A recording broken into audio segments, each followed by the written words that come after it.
Have you ever heard the popular advice, do what you love, and you will never work a day in your life? It is quite a lie. That is the most toxic advice I have ever known. The truth is, every peak you admire was built on ruins of silent endurance. Behind every success story lies a hidden world of struggle that nobody wants to see. We often mistake the destination for the difficult journey.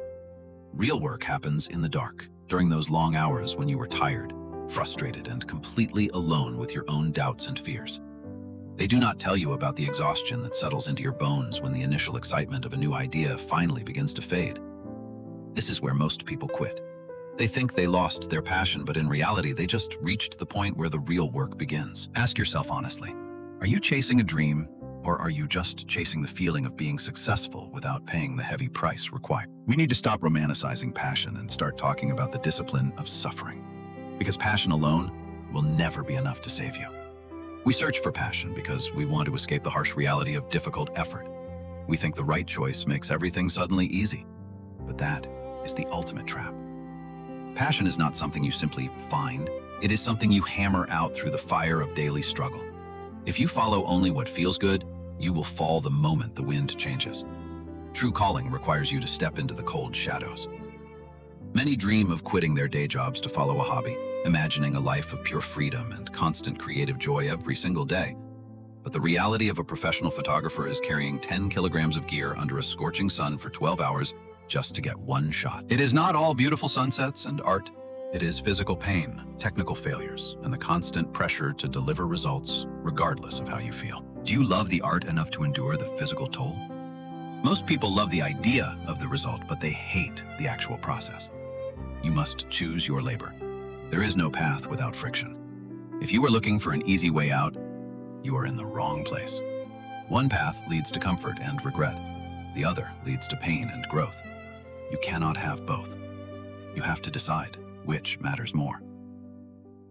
Your mind is sharpened by the things that challenge you, not by the things that make you comfortable. Seek the friction, for it creates heat. Don't listen to my words just because they sound right. Use them to look at your own life and see where you have been hiding. Erase the idea of an easy life from your mind. Once you accept that it will be hard, you finally become free to start working. Write down what you are willing to give up, because you cannot move forward until you decide what you are willing to leave behind today. The difficulty principle is simple. You must know when to push through the storm and when to recognize that you are on the wrong mountain. Most people turn back at the first sign of snow.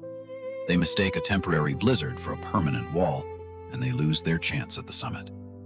Distinguish between the pain that makes you stronger and the pain that slowly destroys your soul. One is a ladder, the other is a cage. If you are struggling because the work is hard, that is normal. That is just the price of entry for anything that is actually worth doing.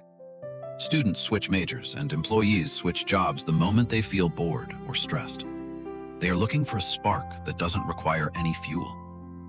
Are you quitting because you were lazy, or because this path truly does not align with who you are?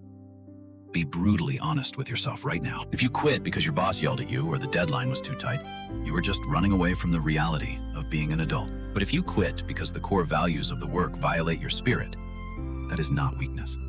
That is the ultimate form of self-respect. The mirror doesn't lie.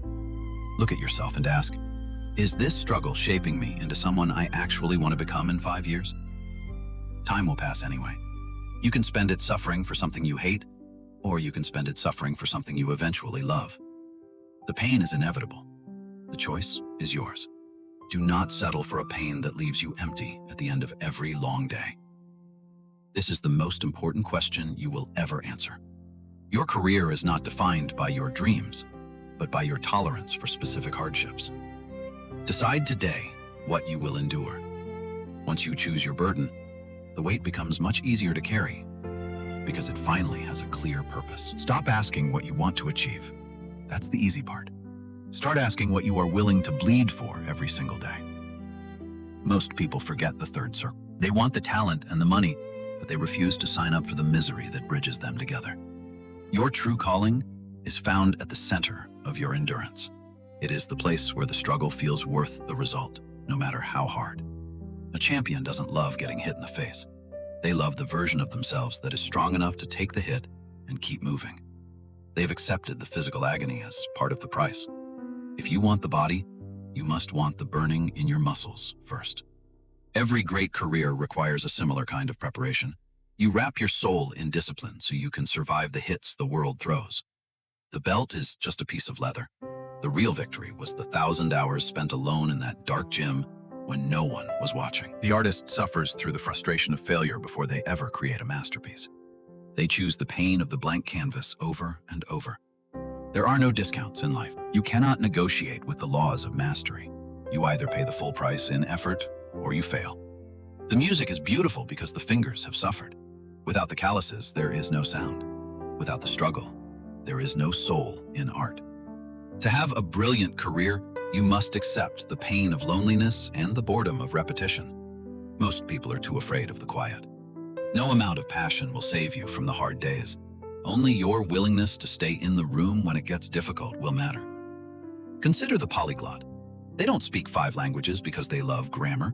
They speak them because they endured the shame of being misunderstood.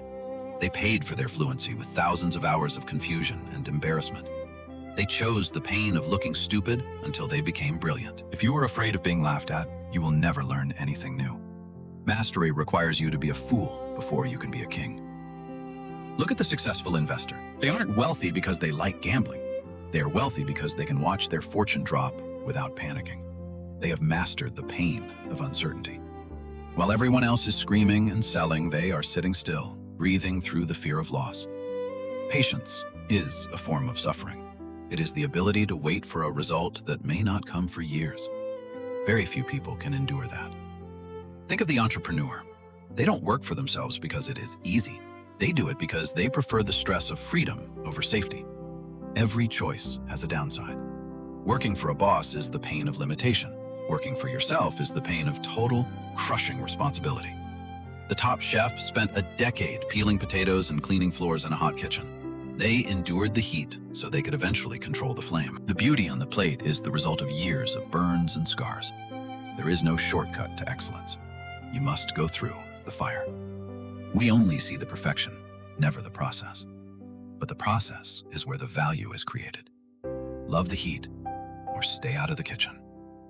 Discipline is simply choosing what you want most over what you want right now. It is the ultimate tool for navigating the landscape of pain. Now it's your turn.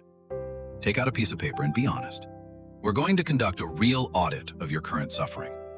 First, look at the work you want to quit. Is it actually bad for you, or is it just making you work harder than you expected today? Are you running away from a ghost, or are you running away from a challenge that is actually trying to make you grow into someone better? Be honest. If you switch paths, will you just run away again the moment the next thing gets difficult? You cannot outrun your own lack of grit. Quitting is a habit that is very easy to start and almost impossible to stop. Make sure you are leaving for the right reasons this time. If you reach the end of this difficult path, will the person you become be worth the struggle? If the answer is yes, then keep going. Commitment is not a feeling. It is a decision you make when you no longer feel like doing the work. It is the anchor in the storm. The fire doesn't have to consume you. It can forge you. Stop trying to find a way around the flames and just walk through them. When you accept the pain, it loses its power over you. You are no longer a victim of your circumstances, but a master of your effort. Success is not a loud celebration. It is the quiet moment on the mountain when you realize you didn't break even when the world tried. You don't need to shout from the rooftops. The strength you built inside yourself during the climb is the only reward that actually matters now. This video was a bucket of cold water to wake you up. Stop chasing the illusion of a painless life and start building a meaningful one. Don't change your path just to escape the struggle. Change only to grow. Find a reason to suffer that makes your life feel truly worthy. The art of living is not avoiding pain altogether. It is about choosing the right things to suffer for. Go find your worthy pain today.